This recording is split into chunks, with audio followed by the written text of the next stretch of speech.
Welcome everybody to another episode of the WIPO Arbitration and Mediation Matters. My name is Oscar. Today we'll explore the space of competitive video gaming or esports, intellectual property, and alternative dispute resolution. And for this, we have invited a very special guest and a very prominent figure in this industry, Sergi Mesonero, head of esports at Video Games Europe. For those who do not know, Video Games Europe is the voice of the European market video games industry, representing European and international video game companies and national trade associations across the continent. The organization plays a crucial role advocating for the industry's interests, promoting responsible gaming, and driving growth in the European gaming market. Sergi Mesonero, with over a decade of experience and a deep passion for gaming, has been instrumental in advancing esports within this vibrant ecosystem. From founding Spain's first esports university program, to being part of one of the biggest esports competition organizers, to leading strategic initiatives at Video Games Europe, Sergi has helped shape the future of competitive gaming across Europe. Today, we'll dive into Sergi's journey, explore the latest trends in esports, and get his insights on where the industry is headed. But before we begin, don't forget to subscribe to this podcast to be informed on these and more topics surrounding alternative dispute resolution, intellectual property, and innovation. And now, let's dive in. Welcome.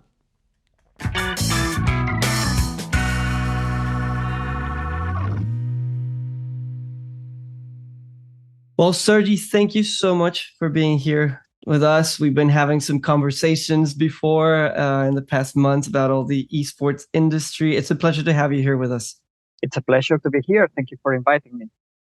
Absolutely. So if you agree with me, let's start with one of these questions that we discussed and that we've been looking into. And for me, the most intriguing always is what drove you into this video games and esports industry? What drove you to this?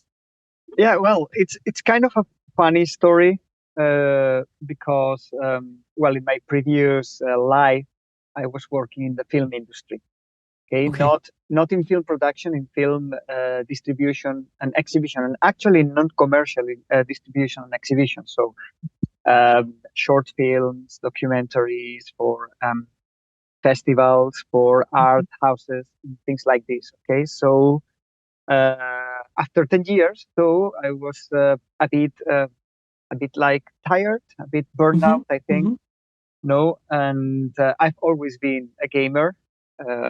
Okay. And unluckily, I don't have the time to play as much as I would like now. But I've always been a gamer myself since my first video game console was an Atari. So that also highlights how old I am. But anyway, the fact is that I was feeling a bit burnt out, and at the time I was also teaching some classes at the film school, and with one of the pupils, we were discussing. He also is a big video game player, a very big fan of video games. So we were discussing about video games, and then at some point we said, "Oh, it would be nice to put, our experience at use to use it for something around video games." Okay, so we became friends with that pupil, and we said, let's do something, and we've been doing things in the film industry. Let's try to take our experience and do something with video games. So at that time, I'm talking about the early mid 2000s. Okay, there weren't that many video game events in Spain. Okay, and we thought, oh, let's do some kind of video game festival. Okay, and now, of course, there's a lot of video game events in Spain and anywhere actually, and from LAN parties to give video game awards. So there's a plethora of events, but at that time it was not really the case. And so we started drafting a plan for a video game festival. Okay. Okay. And at some point, the when we were like discussing programs, we were like brainstorming. We also introduced their video game competitions. At that time, we were Oh. big fans of Halo 2. Ah, yeah, Okay, yeah. and also of StarCraft and so on, but mostly for the Halo 2 and the competitions that we were uh, kind of try to follow, because at the time it was very difficult to follow those competitions. There was no Twitch, there was no actually YouTube, Yeah. so it was downloading demos and it was also some uh, la- uh, on demand videos that were very low Hmm. quality. Yeah. and and I said, let's introduce in our plans, like video game competitions, esports. The concept of esports was just starting, and but in iterations of the plan, for some reason, every plan that we were doing, we were including more and more competitions and less festive. So at some point around Okay. 2006, 2007, we thought, oh, Mm-hmm. I mean, maybe what we should do is just, like take the activities that we are seeing in other countries, like in North America and South Korea Hmm. mostly, bring them to Spain and organize uh, and esports competitions. And that's how Oh, wow. I ended up there. I quit my job at the university at Okay. the time, and we started a company. And that was that were the 13 years of my life until 2020. Hmm. I'm quite happy of Yeah. starting that company, LVP, the most important tournament Wow. operator in the Spanish-speaking market. Yes. And it was very, very nice. I learned a lot, and that's how I ended up also in finally after that those 13 years in representing Hmm. the video games industry in Video Games Europe, no? And Hmm. as head of esports inside Video Games Europe, the trade association for the video games industry. Oh, wow. This is fantastic. And what would be like one of the big things that you would take from that experience, from like creating the scene from scratch, basically, to where you're now like looking at a policy perspective? Oh, I think that we would have I would have engaged with uh, the Spanish Trade Association earlier than we did. We Mhm. during half of my time there, I was the CEO of the company, and after that, we sold to a big Spanish company, and I Mhm. became the vice president for corporate and institutional relationships. No, and at that Mhm. time, this was around 2016, 2017. Yeah, 2016. One of my main goals was introducing the company or joining the Spanish Video Game Trade Association, and it took a while because at that time video game publishers were not as involved in esports as they are now. Mhm. Um, and the first years, the esports sector and the let's say and the video games industry, of course, they were running parallelly, because at the end of the day, esports is using video games for Yeah. competitions, but there was not that much involvement of the publishers, of the Mhm. owners of the video games. And the other way around, is that the esports competitions were not like engaging the industry, and that brought a lot of misunderstandings, I think. Mhm. And probably I would have engaged earlier with them. And although also maybe at the time we were too small, during the first years, probably They we were were not too paying small. attention. Yeah, they would not, but I would have tried. I think I would have Yeah. tried. I think it's very important. I mean, without Yeah. the video game companies, there's very little that one can do in the sector. Mhm. So, and one of I think that the main teaching of that time is that if you want to succeed in esports, you need to understand very, very well the video games industry. Absolutely. And what kind of disputes did you face? What kind of problems did you face between maybe the publishers, maybe the competitors? What did you see in this kind of issues? Well, I can speak a bit about my previous personal experience. Yes. The first thing, I think that this is kind of interesting, is that actually, Mm-hmm. the esports sector has not been very problematic in the Okay. past.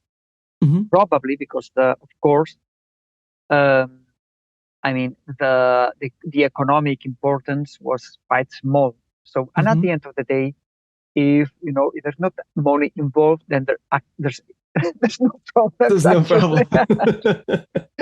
Okay, of course, as the sector has been growing, this has opened, like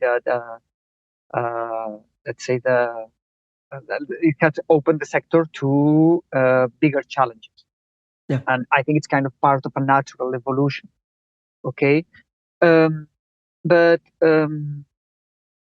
yeah, and now we are seeing how, uh, for example, and we discussed it when we met Yes. in Geneva, how, for example, arbitration has been increasingly introduced in the contracts Mm-hmm. around esports between um, uh, publishers and tournament Yes. organizers and teams, etc. No? Mm-hmm.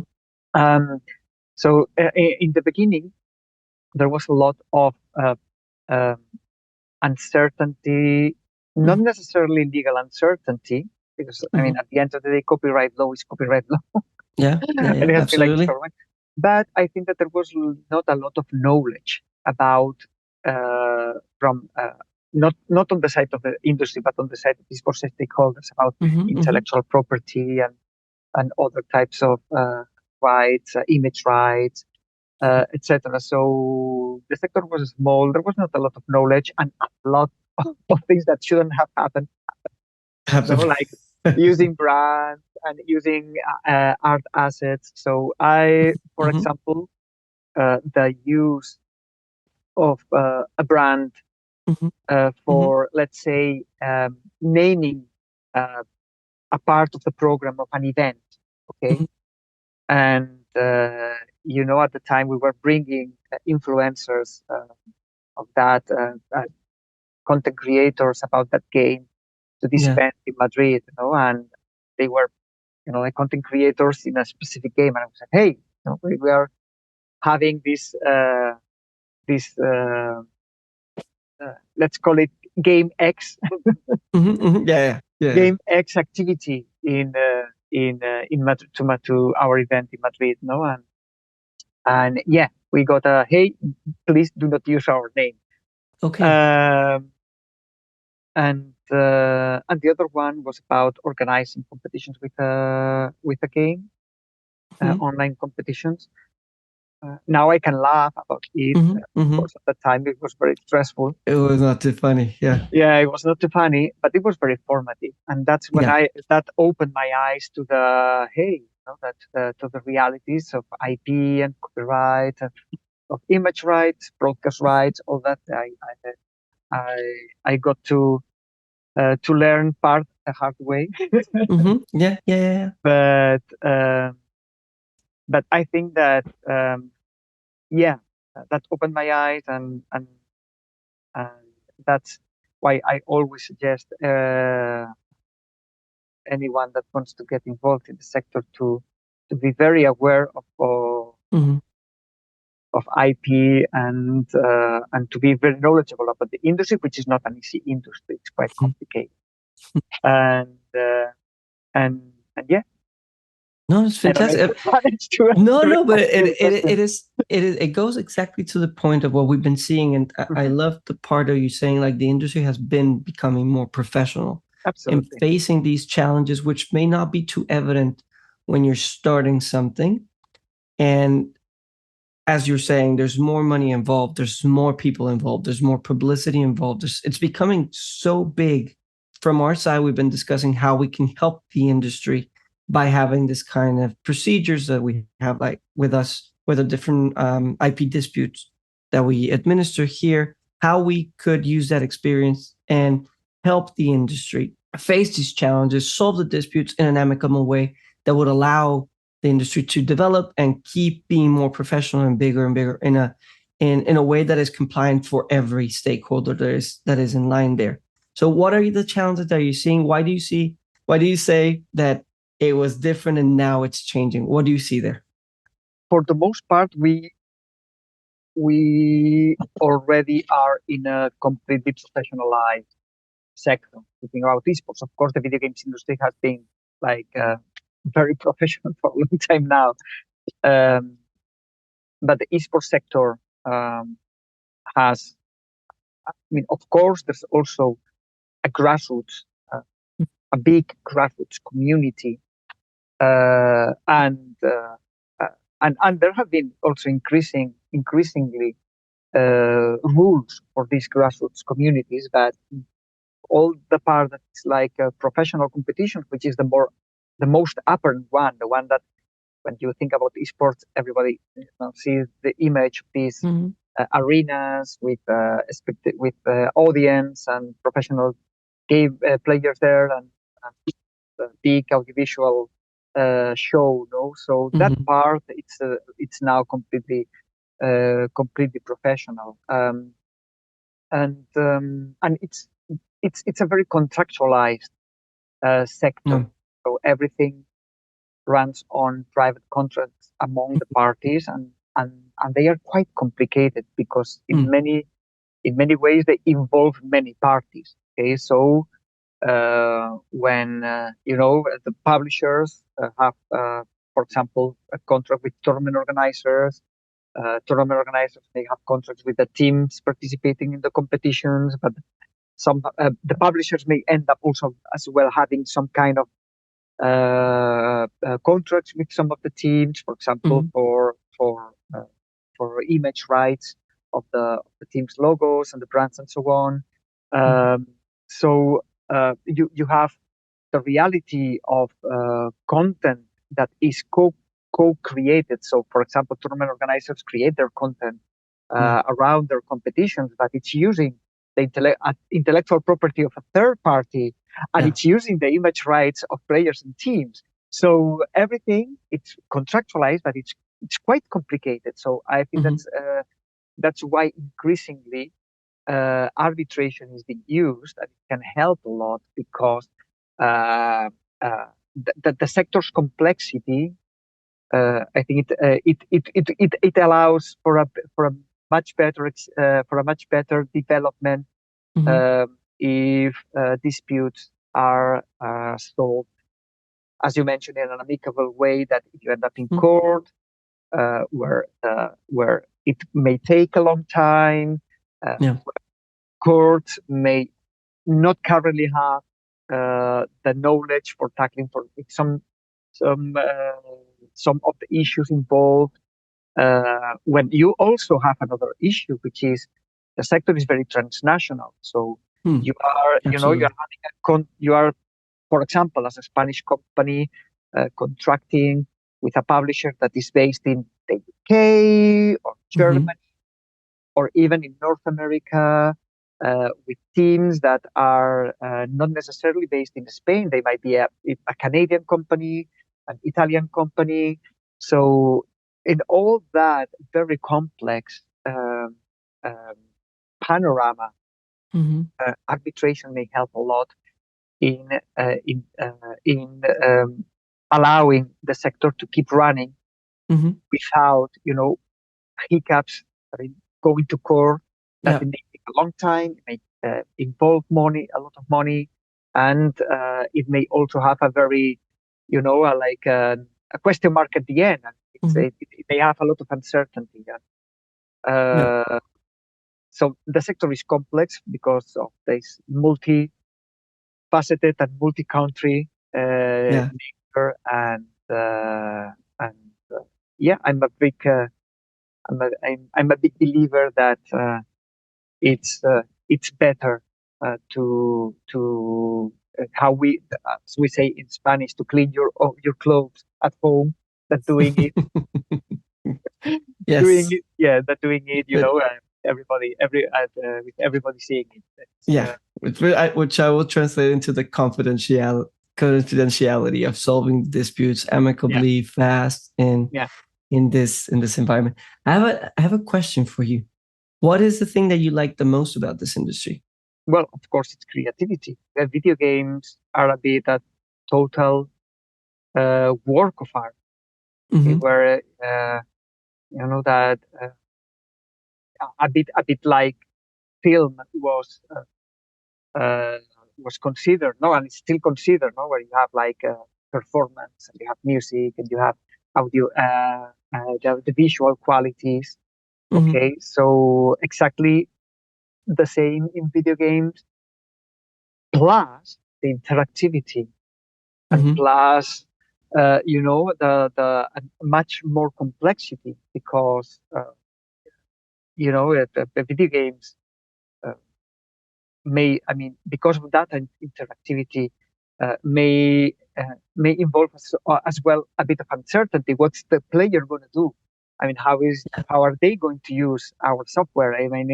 And that's when there are glitches and there are things that Hmm. players do that the developers have not think of, and so that all that uh, massive Hmm. amount of creativity and it's what what attracts me about video games. Okay. Uh, yeah, I mean, absolutely fascinated by the amount of work that goes into releasing a video game, which is Yeah. not just software development, but you have artists, you have writers, uh, Hmm. uh, you have musicians, you have actors, um, and also how the players take that piece of software and may create may play in unexpected ways or may create things that the developers have not think of. That is fantastic.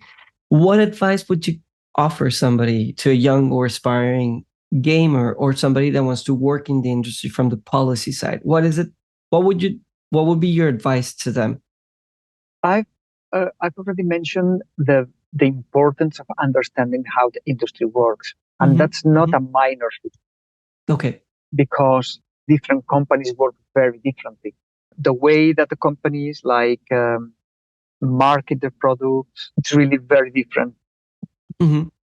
One, but not just the companies among themselves, but even the same company may have very different ways to market one game and market another game. Hmm. Okay. And especially if I'm thinking about esports.